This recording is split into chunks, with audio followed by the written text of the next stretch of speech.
करवीर पंचायत समिती कार्यालयातले कर्मचारी अनुप पाटील हे स्वच्छ भारत मिशन विभागात कार्यरत आहेत.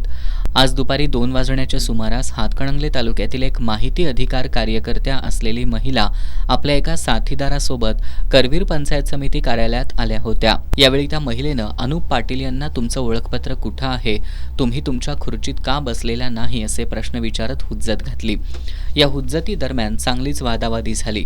त्यानंतर या महिलेनं अनुप पाटील यांची चक्क कॉलर धरून दमदाटी केली आहे. या प्रकारानंतर ती महिला थेट लक्ष्मीपुरी पोलीस ठाण्यात गेली आणि तिथं तिनं अनुप पाटील यांच्या विरोधात तक्रार करायला सुरुवात केली. करवीर पंचायत समिती कार्यालयातील कर्मचाऱ्याला दमदाटी करून उलट त्या कर्मचाऱ्याच्या विरोधातच पोलिसात तक्रार करत असल्याची माहिती कर्मचाऱ्यांना मिळाली. त्यानंतर करवीर पंचायत समिती कार्यालयातील अधिकारी, कर्मचारी आणि ग्रामीण भागात बचत गट समन्वयक म्हणून काम करणाऱ्या महिलांनी लक्ष्मीपुरी पोलीस ठाण्याच्या आवारात मोठी गर्दी केली. यावेळी लक्ष्मीपुरी पोलीस ठाण्याच्या आवारात तणावाचं वातावरण निर्माण झालं होतं.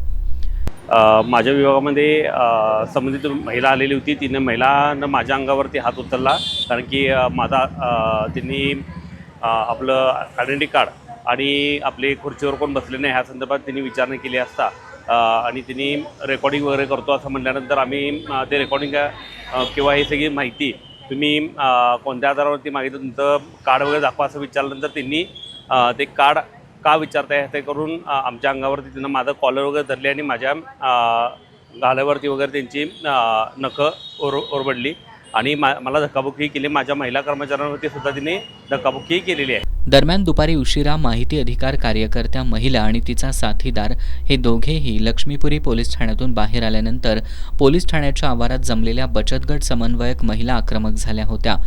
पण पोलीस ठाण्याच्या आवारात पोलीस असल्यानं त्यांनी तिथून काढता पाय घेतला. या प्रकरणी सायंकाळी उशिरापर्यंत लक्ष्मीपुरी पोलिसात कोणत्याही प्रकारची तक्रार दाखल झाली नव्हती.